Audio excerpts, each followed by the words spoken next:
Tachas Eshaloi Avadita, we did this Mammar before. So the pasuk says, this is the middle of the klal, it's the middle of the curses. The Torah says like this: why are all these things going to happen? What's the reason for all the curses that are going to happen? So it says, Tachas Asher lo yavadeta Hashem b'simcha, because you didn't serve God in joy, when roiv koil, when you had plenty. So when you had plenty, you could have served Hashem with joy and happiness, and you didn't. So therefore, so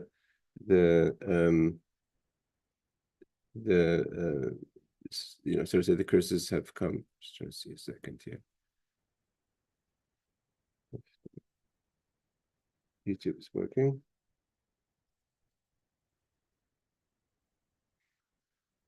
So the pasuk says this: this is the level of the righteous. That the righteous people are the ones that reach the level of simcha, like it says, simchu tzadikim b'Hashem, that the righteous are happy. So why is this something that's expected from everyone? It says simchu tzadikim. How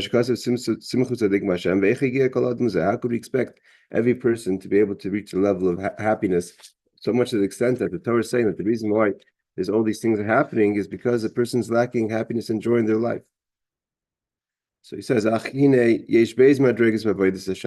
there's two types of ways of service to Hashem. It's called midas yom and midas laila. The midah, the attribute of day and the attribute of night, means things that are clear, that are visual, things that are more concealed, like the idea of night when it's dark. There's the level of Yaakov, b'chinas Yisrael, and the level of Yisrael. And b'derech prat, and specifically, it's the difference, the levels of Torah and the level of Tefillah. So there's day and night. There's the name of Yaakov, the Jewish people, as they're represented by the name of Yaakov. We know Yaakov is the name of Galus, the name of the weak, the name of Chol. Yisrael is the holier name. So, and then we have the way we serve Hashem through davening and through learning. So it is like this. Rabbis have taught us, Zman Torah l'chud, Zman Tefillah l'chud. There's a specific time a person should be learning Torah, and a specific time a person is learning is davening. Tefillah nikra chayisha. Davening is considered the chayisha, which is temporary. But Torah chayim, Torah is forever. Its effect is everlasting. So first, to understand to understand what is this idea of tefillah. So we're trying to understand the idea of reach the understanding of why is it or how is it that a person can reach simcha in any situation. Even a person who's not considered what we'd call simchut tzadikim b'Hashem, even a person who's not considered the righteous, even that person can reach simcha. So the Havani in that tefillah, the Chesiv, it says, V'yashkem Avram b'boker. Avram wakes up in the morning. The Hainu, meaning to say, Sha'avram is the teres shebelev kol echad ve'echad Yisrael, the hidden love that's within every yid, he behelim behester b'chinas sheina, that is considered concealed and like it's sleeping, and therefore it says Avram, who represents the beginning of tefillah, especially in the morning. It says V'yashkem Avram b'bok. He has to wake up, because before waking up, before a person enters the idea of davening, the person, he or she, is sleeping. And a person has to wake up from their slumber, as it says, Im ta'iru b'reish echad. If a person were to wake up, and it says it with one reish in the word ta'iru. And there's another verse that says Im ta'iru, which is two reishes, beis reish in Pirish. What's the difference if you say waking up with one reish, or two is Im ta'iru b'reish echad haynu chitzaynis alev? It means the external part of your heart has already woken up. To be conscious, a person should be davening now. And when we have it with two reishes, it symbolizes that you're able to open up the inner part of your heart to davening. Then what are you opening up? The love until all you desire is God. There's a time when this yearning and desire of the love that's hidden, the Hainu b'shachris, in the morning. And because we know that Avram, of the three fathers, Avram is the attribute of chesed, kindness, which is love. And Avram wakes up in the morning. He wakes up the love. He wakes up the love towards Hashem, which is in the morning. That's why it says, V'yashkem Avram b'boker. Avram wakes up in the morning. B'inin hashena shel avazuhu. What does it mean that there's a slumber for this love? A person is sleeping. The What has happened when a person sleeping? That their logic, their thought process goes away. From the brain. And your thinking and your logic is not together. So the brain is not dictating what you're thinking. I mean to say, it doesn't have to make sense. So sometimes we learned in Shabbos Parshas Vayeshev, where it says Ayinu Kachom, like we say Shir Malas Ayinu Kachom, and we were like dreamers. There's a plus to that. When a person is dreaming and a person's in slumber, so the person is able to, it's not dictated by the contradictions. Hello, everyone. We're on page 9 on the left-hand side. So we're learning about the why. How is it that a person can have simcha? How could it be that anyone could reach simcha? Because the pasuk says simchu tzadikim b'Hashem, the righteous are happy. But at the same time, we find that part of the reason why there is a punishment, or so to say, the klaus, is because a person didn't implement happiness in their simcha, in their avodas. So how? But if it's only for tzaddikim, so we obviously have to say there's different levels of simcha. So what paragraph? We're going to start right now on the left hand side, the second to last paragraph that starts v'inin hashein shalava, the idea of sleeping, of the idea of the love being asleep. So he starts off to explain there's a difference between day and night. There's a difference between Torah and mitzvahs, of Torah and tefillah, and the difference between Yaakov and Yisrael. Okay, so now we're going to try to understand what is the idea of the slumber when it comes to love. It says V'yashkem Avram b'boker. Avram has to wake up in the morning. It says a person who's sleeping. That the person's machshava goes up, the thinking goes up. Above the brain, means above the logic. So your mind is wondering, and again, like we said before, it's not always a bad thing. Like we say in Shir Amalis, Ayinu Kachomim, we're like dreamers. That wasn't a bad thing, because the dreaming, your contradictions in life doesn't stop you from trying to be productive, at least to the ability that you can. However, when you're sleeping, it's not logical. Therefore, when a person dreams, you're just having imaginary ideas. It doesn't have to make sense. When a person wakes up, it's the thought goes into the brain. Just the wording is that the brain is always there. The brain is always logical. It's not like you lose logic. Your thinking doesn't enter your logic. So the part of you that should tackle the issue in a logical way is when a person's sleeping. So the machshava leaves the moach, brain, and therefore there's no guarantee that what you're going to dream about or thinking about in your sleep is going to be logical. But when you wake up, your brain goes back, your thinking goes back into the brain. Top page 10. And goes back, the thinking goes back into your brain. And then you think things that you want to think, or at least that makes sense to think. So first of all, there's many ideas. One idea is that may not be logical, and also you have no choice. You can't control what you're thinking about because your mind is wandering. And again, over here he's talking about it in a way there's obviously that we want to be in control and we want to have logic. In the idea of Ayinu Kachalmim, in the Haftorah, in the Mammar we learned in Vayeshev, it talks about it how that's how a person can get by, so to say, be productive in times of contradiction, in times of galus. So he says like this. So too when it comes to this love. When a person's love is asleep, so just like this, so the machshav is not in your moyach. So therefore, your approach to your love for Hashem doesn't necessarily have to always make sense. So even though you remember Hashem in your heart, it means we're not talking about a person who's sleeping physically. You're sleeping emotionally. You're sleeping spiritually. You know that God fills the world. There's God. It's not a contradiction for you to do something that's contrary to what Hashem wants you to do. It's not like you remember Hashem and then later you can do something. As you're remembering Hashem, in that memory itself, you're not doing what you should be doing. And the famous example is Mamaer, as the rabbis have taught us, Ganava, when a person is possibly about to rob, Apu Machtarte, he's about to enter into the basement, right?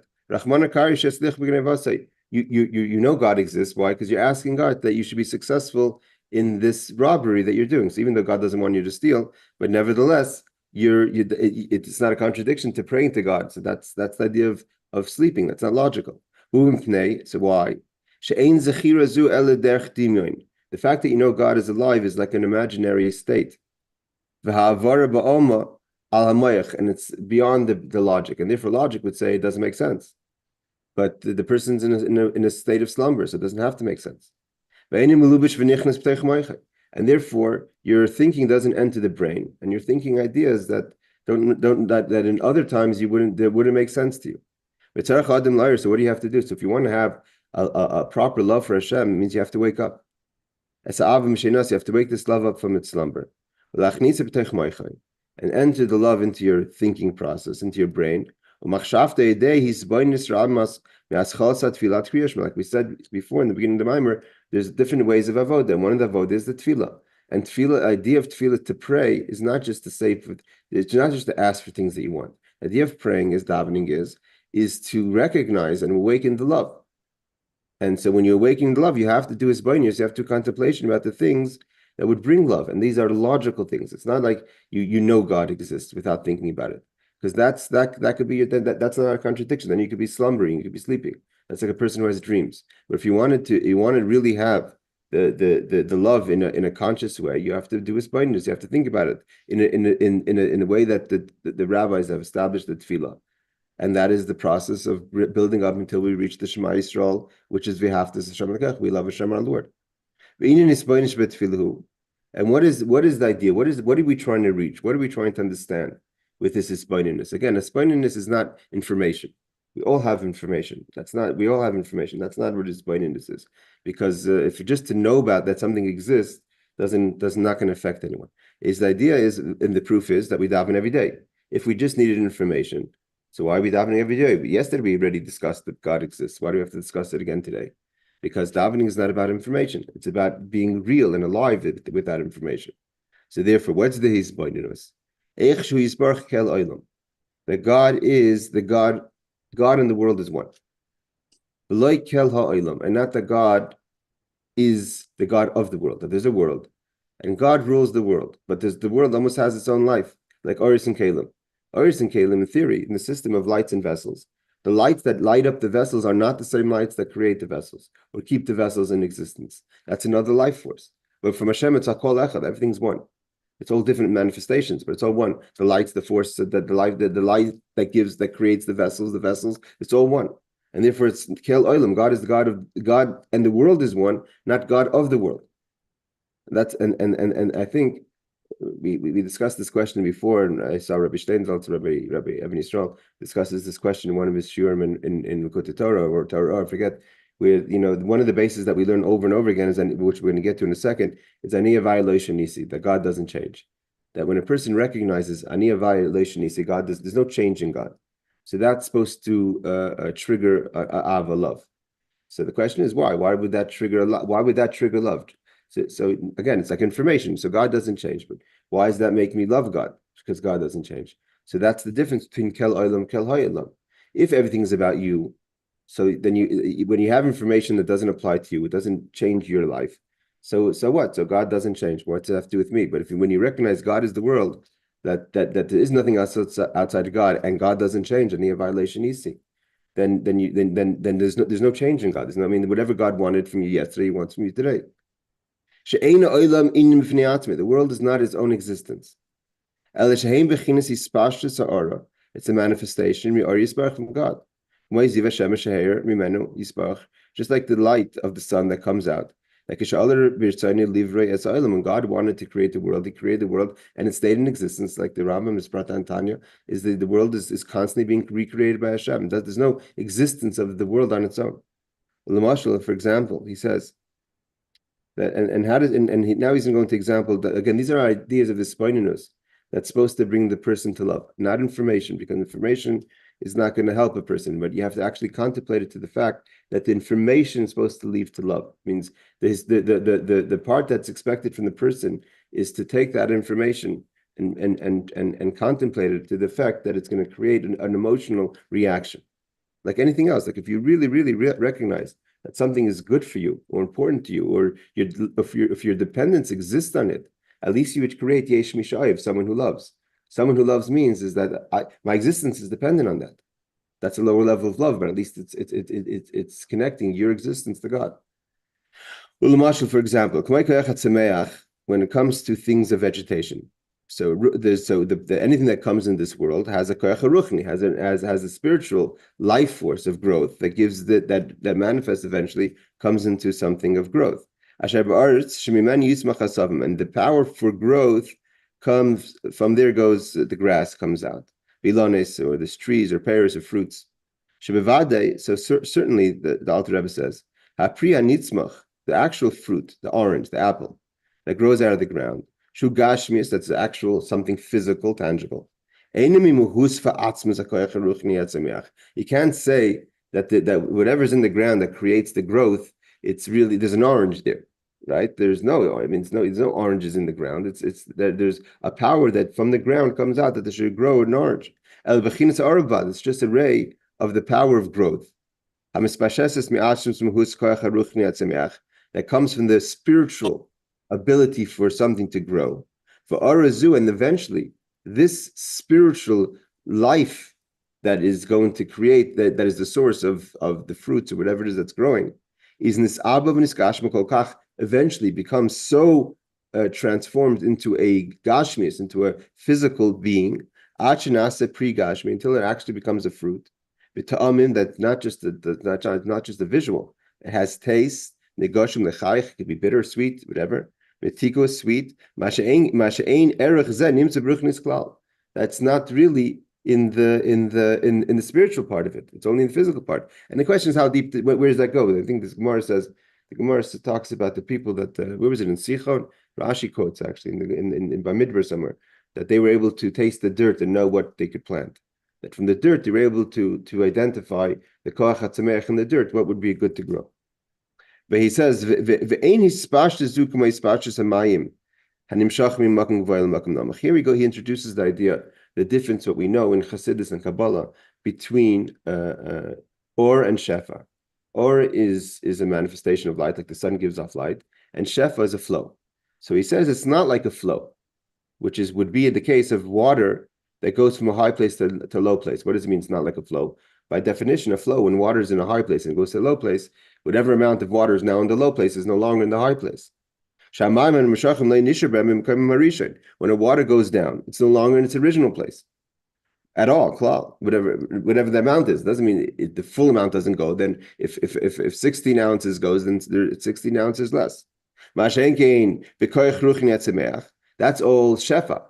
But he's saying shefa, the power to grow is not a shefa. It's not a flow where there's something that's lacking now in the earth because something grew. So the fact that there's an orange now, there's no more the koach hatzameach, the power for vegetation to grow in the earth is no longer there for that orange that grew. We don't say that. It's so it's just because the fruit grew doesn't mean that there's less now. There's less power of vegetation in the earth. And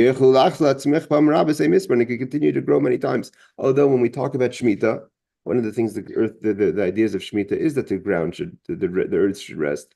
And we know that it comes to the laws of Omer. The Gemara, the Mishnah tells us that they would different each year they would do half a field, so the wheat should be better. So there is some sort of obviously something that happens when there's growth. But it's not like the ground could always give growth. It's not like something physically is missing, like water would go from point A to point B. Therefore, the wise people of truth, meaning to say the Kabbalistic teachers, that when we talk about something that gives life to something, but it's not lacking anything, that's like that's a ray, that's a ha'ara, as opposed to shefa, which is flow. He gives an example of a person. I don't think the idea of Shemitah or of the Omer means that there's lacking, but you could get tired. Tired and lacking is not the same thing. It means because he gives an example now of thinking. A person also sometimes needs to stop thinking. You think too long, you get tired. But it doesn't mean you cannot think anymore if you wanted to. When a person's thinking, the thinking comes from a person's soul, the ability to think of any idea that it is that you're thinking about. You can't say that every thought, that now my soul is lacking something because I thought something now.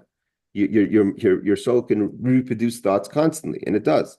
A person is not lacking or changed because you just thought something. Other things, yes. Other things that you lose fluids or you lose things, it's no longer there, right? If you take blood, you can't take blood every day because you have to produce more blood. A person could think constantly. So too, these are all the parts of his boinunus that is meant to lead to a person to ava, to love. So too, God is not lacking anything. Ani a violation isi. God doesn't change. The kula can make chashuv. Nothing matters. Means it's not chashuv that because you've thought about something now, or because the world was created now, or because something happened in creation, therefore something's changed by God. Nothing matters to God. God has no change at all. Like it says, Ani a violation isi. God doesn't change. We say in davening, God is the same God before and after. And that is supposed to trigger love. Again, Ani a violation isi is supposed to translate to love. And why? So it means it's not enough to know the information. Because a lot of people say Ani a violation isi. So what? What does that have to do with me? Ani a violation isi is because it does affect you. You're in this world. I mean, you have to put all the pieces together. And by understanding that there's no change in God, there's no compromise in God, there's no change in God. The situation doesn't change God. So therefore, what Hashem wants hasn't changed. And kihu chayecha, because He's your life. These are all things that again, it's not the where you stop in this isboinunus. It depends about how much you matter. It means if it's about your furthering your self-interest, even on the most high spiritual level, that now you have purpose and now you have a reason. So that's the yesh mishayiv, someone who loves. It means at the end of the day is you're benefiting. It means that the love is because that's something in it for you. Eventually, the tzaddikim reach the level. It's not about me. It's about when you realize I need a violation isi. So I don't want to exist. I don't want my existence to be something separate from God, because nothing should be separate from God. But that's a higher level of love. This is what we say. What do you mean that we're calling to God's name? That we're recognizing that God is God, that God in the world is one. He's not God of the world. The Alter Rebbe says this is the whole davening. The whole davening runs around this idea. And why? You have to say it over and over again. Like I said, davening yesterday has nothing to do with today because you went to sleep. It says v'yashkem avram aboki, he has to wake up in the morning. It means that whatever went to sleep has to wake up again. Just because you awoken it once doesn't mean you're going to wake it up a second time. And that's why the people that were able to stay plugged in constantly didn't daven. Reb Shimon Bar Yochai didn't daven really. There's other Tanoim that didn't daven. Why? Because they didn't need to daven. They're always alive. You have to say it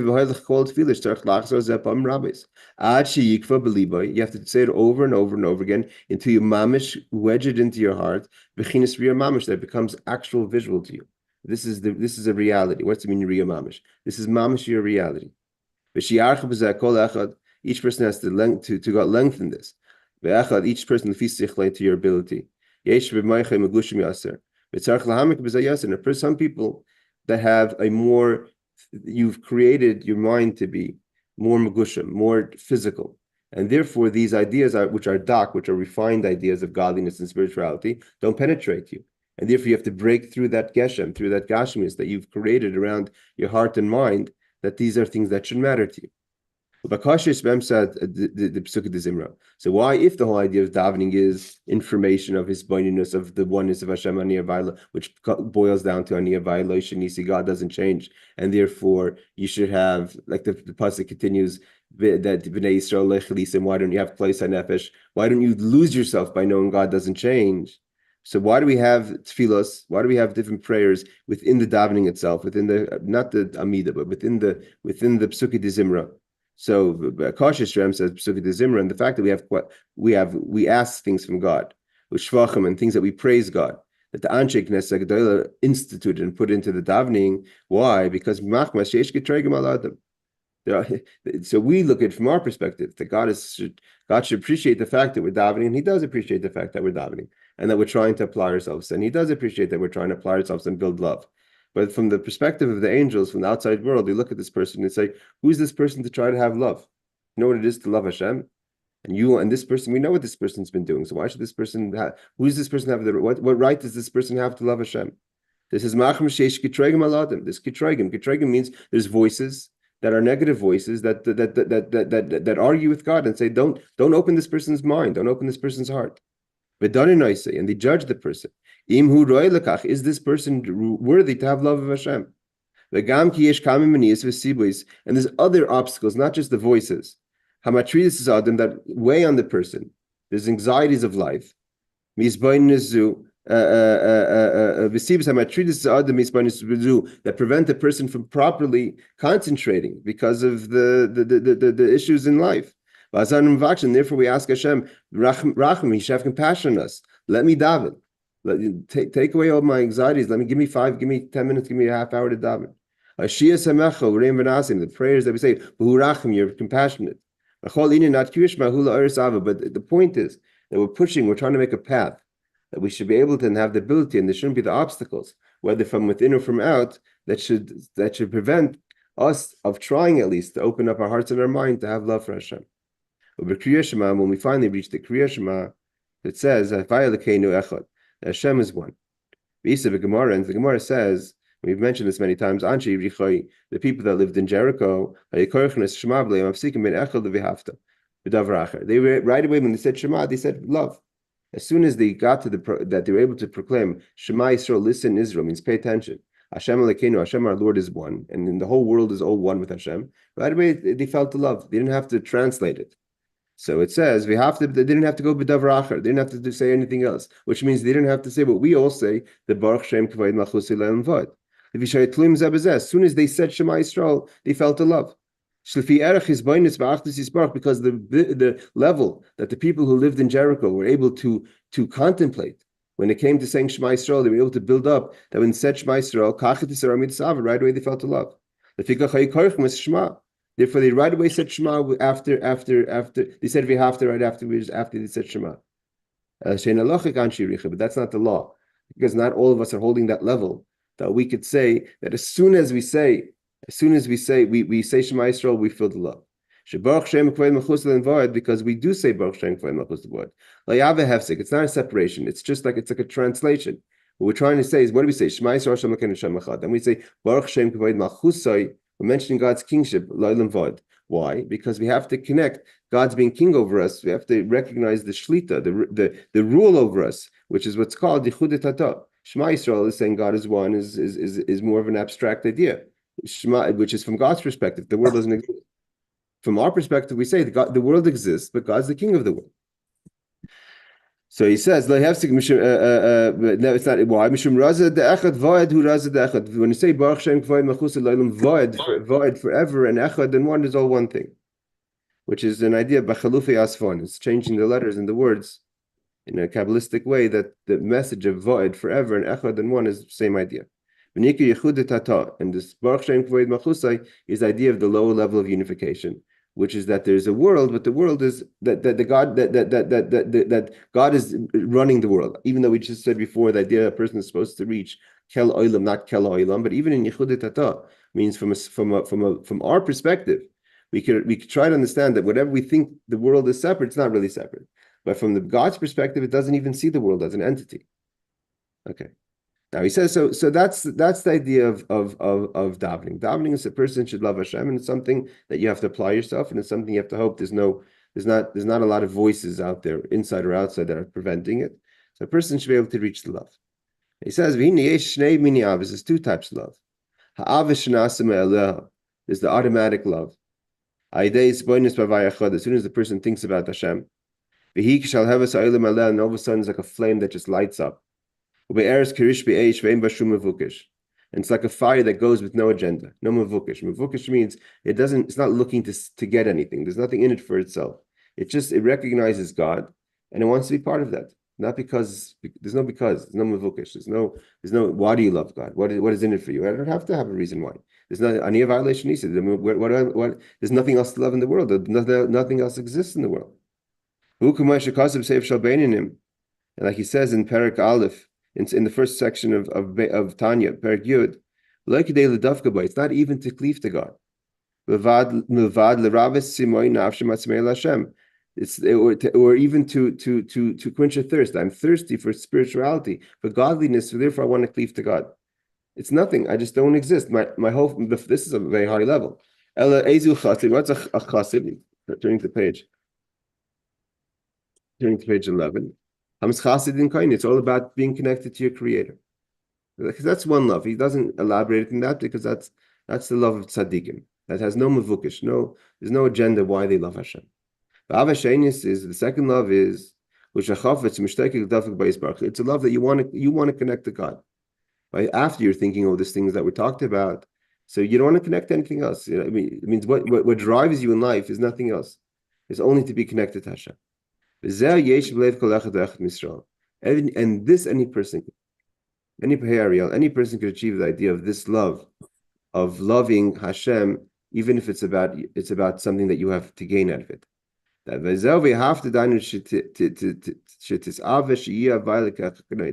idea is that you want to reach the level that God is your Lord. And he says in the parentheses, the first love is the level of Bnei Aliyah, which we said before is like the great tzaddikim. And that's why it says, and therefore he answers the question, Simchut Tzaddikim. We asked originally, the question was, how could we expect every person to have simcha, to have joy? It says that Simchut Tzaddikim Hashem. So that's the joy of the Ava, the love that is connected to, that's not about you, it's just about God. But on a lower level, every person could achieve that. And he says, V'zeu Kabbalah's Malchus Shemayim B'Krishma Rakshi Yefsha Dafka B'Yisbarach Chilas Machshav T'Visavei. So, but the thing is like this. So this is what happens on Shema. A person accepts God as your king, and you want to be connected. The problem is, what are you holding on to? There's nothing. You can't grasp God. You want to love God, but you have to hold on to something. Actually, you want to connect, but you can't. God is way beyond our reach. And he's hidden and he's concealed and hidden. Pirish, what does it mean? Even the hidden worlds. And these hidden worlds are even higher than the world to come. God is not even revealed there. It means that even the most spiritual space, oilam is a space, is makom, right? So the most spiritual space, it's even higher than the world to come, right? We're all talking about the world to come, so we're talking about higher than the world to come, and that's just and the essence of God is beyond that and beyond that space. They don't grasp the essence of God. And he's hidden of all hiddenness. So how could a person grasp Hashem? So the only way is that Hashem gave us the way. That's why we say in the Shema Yisrael, there's one way you could attach to Hashem. Hashem, like the fruit, Hashem put himself, the whole essence of God, into Torah mitzvahs. And when you learn Torah mitzvahs, that's the way you grasp Hashem. That's why it says they speak the words of Torah. Because in the words of Torah is a ray of the manifestation of the essence of God. Like he said before, just like the thought and the growth come from the essence, and there's no lacking of it. See, it's not just when he said before in the Mammar that the difference between a ray of something or a flow of something is that when the flow is in point A, it's no longer in point B. It's not just to describe the change that happens in the giving, right? So when you give something and it's in your pocket, you give someone something and it's no longer in your pocket, it's in the other person's pocket. So then it's no longer by you, it's by the next person. It's very nice, you did a gesture, you gave someone, but it's no longer with you. So what happens when that in that case? Now halachically, right, it belongs to you. So what you'll do is you'll remember that why do you have it? Because there was a kind person who gave it to you. But once the person gave it to you, it's yours now. And you could be thankful and you could make a schus and you could do everything, but now it became yours. When it's a ray, it never left. So therefore, the connection between you and the giving side is more alive when it comes through flow, because while the light is shining, it's still connected to the source of light. And if you're able to touch now the ray of light, you're actually touching the source. And therefore, Torah, that's what Torah is. Torah, he says, it's like the Koch Tzameach. When you're learning Torah, God is still in the Torah. It's not like he put himself in the Torah and he left, like a flow. He's still in the Torah as you're learning it. So when you're learning the Torah, you're actually connecting to the essence of God. Like it says by the man, Kital Oiris Talecha, it came from a light. But it was able to come physical until they actually took the man, the food that came down in the desert, they grinded it, they made it into a cake, whatever is the eight. That's what it says, there's light of Torah. It's a manifestation of God's light and still connected. And so then when you start learning Torah, you're not learning an idea that left God. That idea is, what does it mean still with God? It's not something he once thought about. He's thinking about it as you're thinking about it. So to say, lahavdil. So your mamish connected. It's not just you know what he knows. You're knowing what he's knowing now. He says there's two. Oh, sorry. He says so then, if that's the case, if that's what a person mamish v'debartabam, so where is the? See, there's two things. We talked about the simcha and we talked about the ava. Traditionally, ava and simcha don't. When a person has simcha, the person doesn't have ava. A person's happy about a situation. Love comes from a distance. He says that in the other Mammar of this week, it talks about there's three levels of love. There's the love that you're not there, that you're far. Then there's love that you're there but you can't see. Right? You're in the house. You're in your father's house, but your father's hiding from you in his house. Imagine the tension then. You know you're there. Your father's somewhere in the house, but you can't see your father. So the love is mamish building up. But that's the example of the Seres Mei Tshuva, the 10 days of Tshuva. Karo b'yosikar, you call to God while he's close. He's there, but you can't see him. So therefore the love is mamish exploding. But when you see him, it's not the love, then it's the simcha. So here he says, we were talking about the simcha. So he says the love comes from the contemplation of davening. But then, when a person recognizes that after you feel the love, you're learning Torah, you're connected to the light, simcha gedola, basic Torah mitzvahs, then all of a sudden you realize the tremendous joy you have, that you have an opportunity to connect to Hashem. Now you satisfied your thirst. The thirst was the building up of the love. Now, how do you connect to Hashem? Through learning Torah. And therefore, when it talks about the curses, it says, "Why didn't you connect to that simcha? Why didn't you appreciate what the opportunities God is giving for you? And therefore, when you did work, you did avodah, you didn't recognize the simcha, you didn't recognize the opportunity you have to connect to Hashem."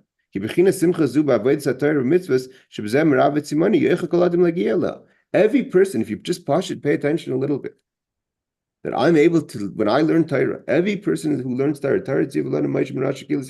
every person has a connection to Torah. When I learn Torah, Pasha connecting simultaneously with the Eibishter, it's not even a shefa, it's a light that's still connected to the source. Why don't you have simcha? So you say, I'm not a tzaddik. You don't have to be a tzaddik to recognize, to take joy in being connected to Hashem.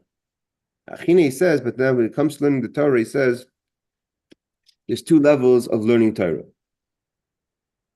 And we're going to go a little further, I'm going to skip to them.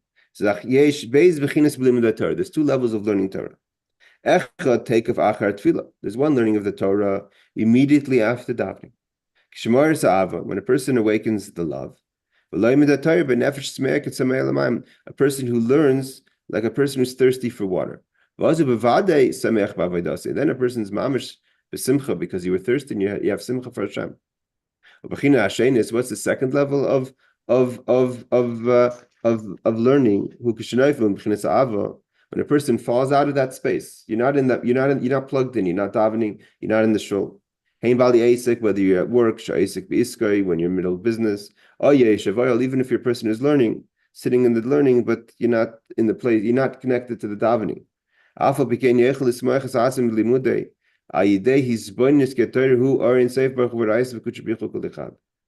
he says that a person basically says like this.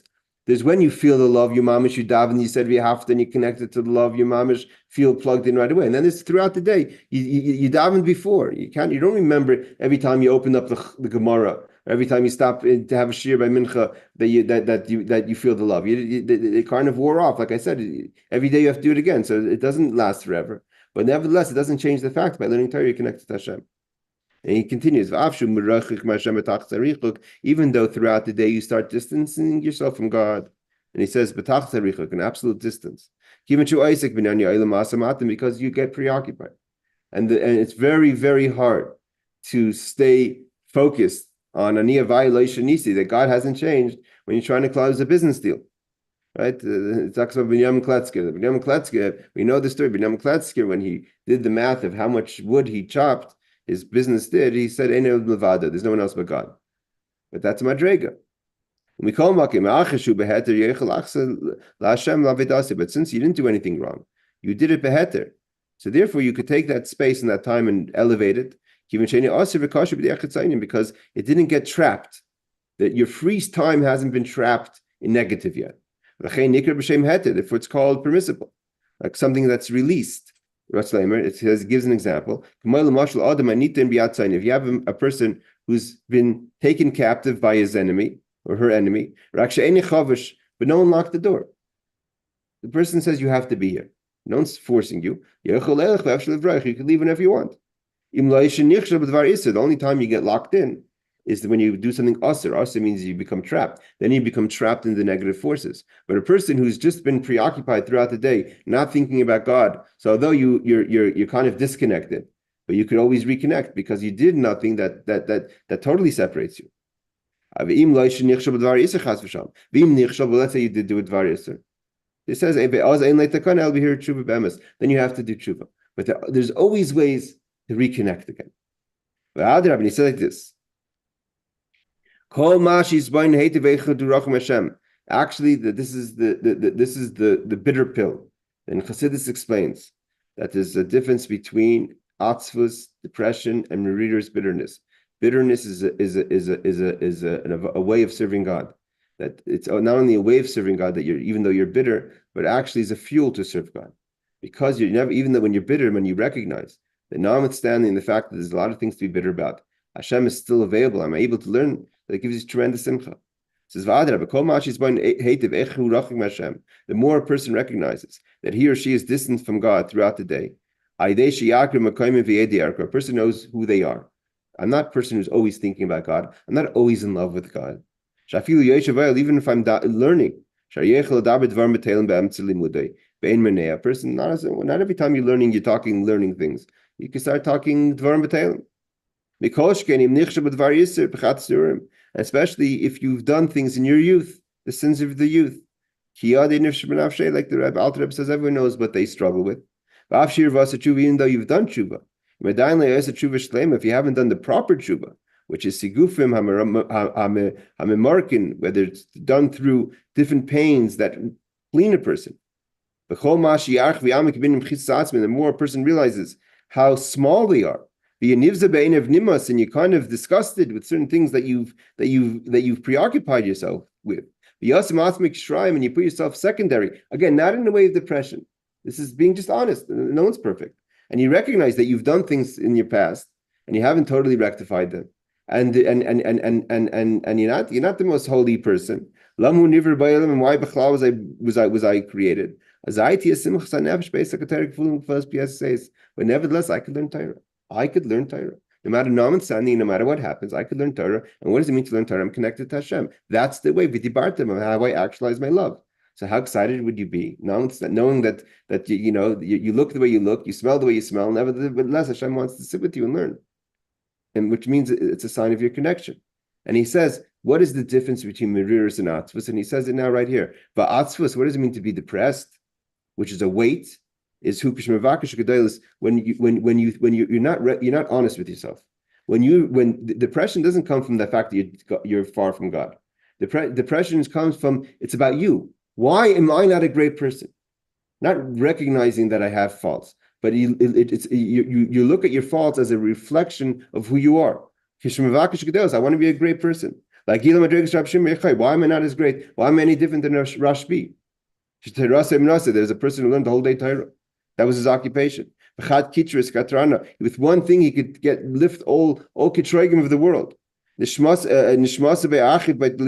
was totally connected to one. He was one with God. Pirish meaning, what does it mean? 12, he never slept, like I said before. Because Rashbi never slept, he never had to wake up the Abba. You only have to wake up the love if you're sleeping. And therefore he was parted from Tefillah. So what is the difference? The difference, he says, between a person who's bitter and a person who's depressed is bitterness is recognizing your distance, and therefore any connection you're excited. But a person who's depressed is not excited about a connection because you're more bothered by why am I not considered a great person. So it's all about your ego and your self-worth. So if you think I should be a great person, so you're depressed, why am I not a great person? When you say no, so I did sin. Hopefully I'm going to try to rectify it, but I still connect. You're excited. So the bitterness actually fuels you to become better. Doesn't sit as a weight on you. And therefore he goes back. I'm going to say a little bit further. He goes and he continues and he says that this is the idea of Yaakov, and then he goes into the level of Yisrael. But Yisrael is Li Roish, and that has the love. And he's saying that he talks about I'm going to say a little bit outside and we'll go to the end. He talks about the love, that there's the difference between the love of Yosef and the love of Binyamin. That's when we talk about everything in the Torah, we think it's just casual. It says that Yosef hid the goblet, the silver goblet to Binyamin. Yosef has the love. The silver is kesef, is an expression of nichsafti, of love. And Yosef wanted that Binyamin, who's considered tzaddik katan, a smaller person, should also have the love. Means there's Yaakov and Yisrael. There's different names. There's different times when our neshama, different parts of our neshama are shining. And the more spiritual this part of us that's shining, the more we could kind of distance ourselves from the distractions of life and have a more pure feeling of love. But the idea is that everyone could love, and especially everyone could connect. And the bottom line is everyone has to have simcha, because simcha comes from of the things we can do, not about the things we cannot do. And when a person recognizes there's so much we can do, so then you have simcha, and that's why God says Moshe says in this week's parsha, Tachas Avodas Hashem b'simcha. Why wouldn't you be in simcha? And whatever the reason you weren't b'simcha, if you weren't b'simcha because you were depressed, why were you depressed? Why do you expect so much from yourself? Everyone has problems, but you're able to love, and you're able to learn, you're able to connect. So basically, what Moshe Rabbeinu is saying, there's never an excuse not to be happy. You have to be happy for the things that you can do, the opportunities you can do, and at any time you could shut off and open up a sefer. At any time you could shut off and say Tillim. Anytime you could daven, you could do a mitzvah, and therefore you should have simcha. It says everything that the Arizal accomplished, he accomplished through simcha shalom mitzvah. So then he says, but we're going to skip to the bottom of page 12 on the left-hand side. He says, but in order to open yourself to the gift, so to say, that Yosef gives to Binyamin, the silver goblet, there has to be a little preparation. You can't just run into davening. So we've learned this before, but this is what's called tachlis. This is bottom line things. A person has to have proper mindset. You have to feel the bitterness of why isn't the higher level of me, my Yisrael, why isn't that being revealed? Means why what you have again, the bitterness is also because things that you've created in yourself that are not right, the things that you've done wrong. But it's not, but it doesn't there's not the follow-up, which therefore I'm depressed. The bitterness is you're bitter for what's happening, but it's not therefore I'm depressed because I expected more for myself. He says, why am I not respected by others? As a tzaddik, what did I do that I didn't become a tzaddik? But it's just you're bitter from the true facts of your life.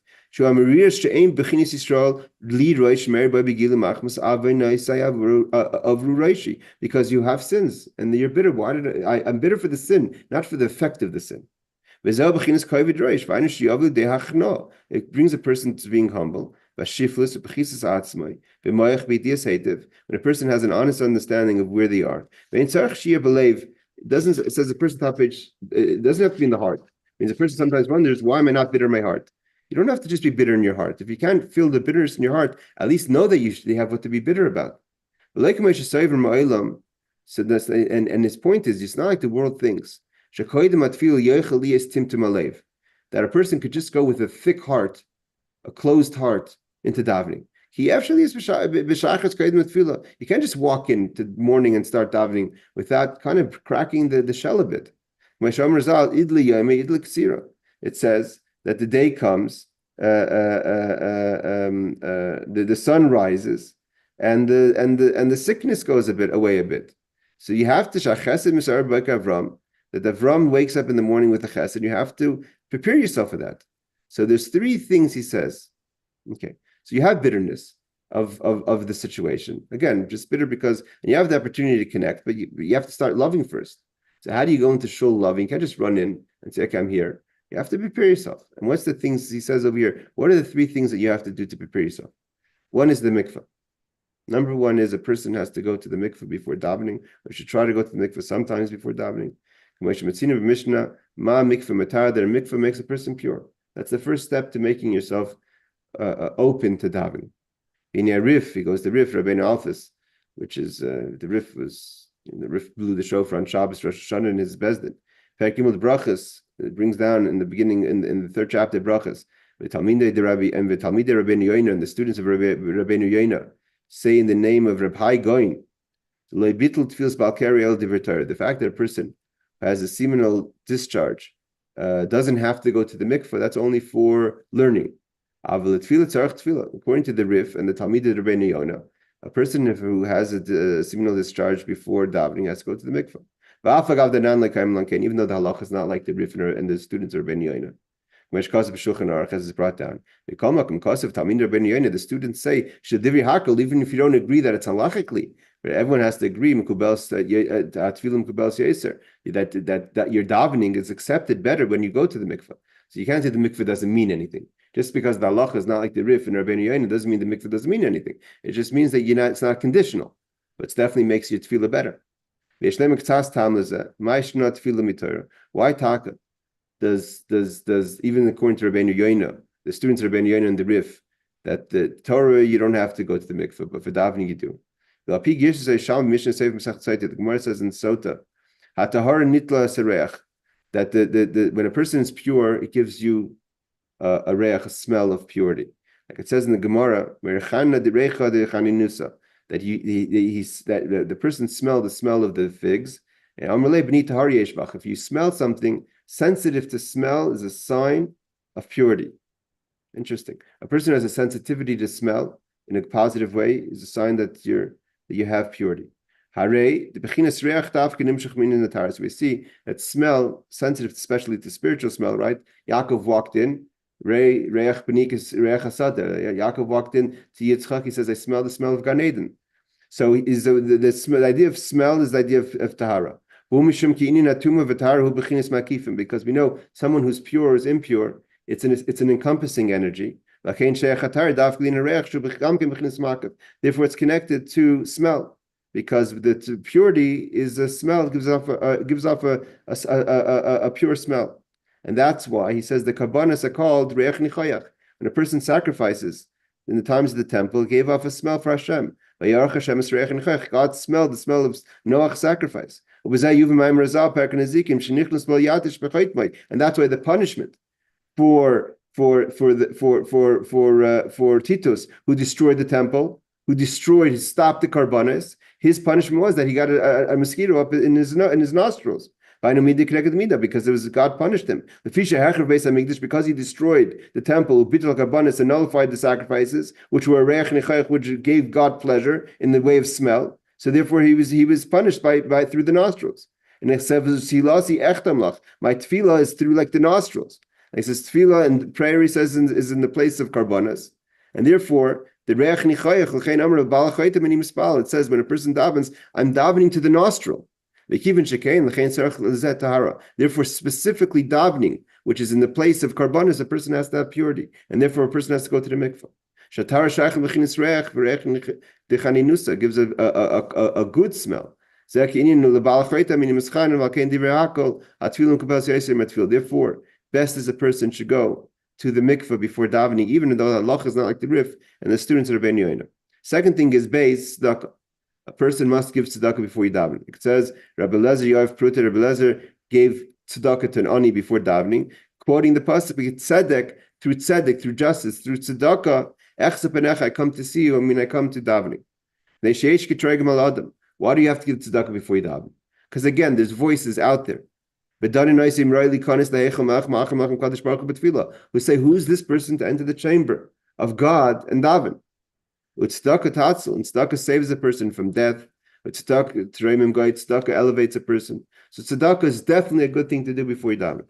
And the third thing is asik v'limud Torah musar. A person should learn, this is the idea of why we learn chassidus before we daven, because you should learn the divrei musar. Umifrat divrei musar nimtzam b'zohar, to learn ideas of Kabbalah and chassidus. Milashon ha'or, which zohar means to give off light. B'makam ha'chayshich, in the darkness of the person. Shu chachmas emes, which is the true wisdom. And he finishes off the Eishes Chayil Teres Baila, that at the end of the day is, and he goes back to the beginning, that every person could reach Simcha.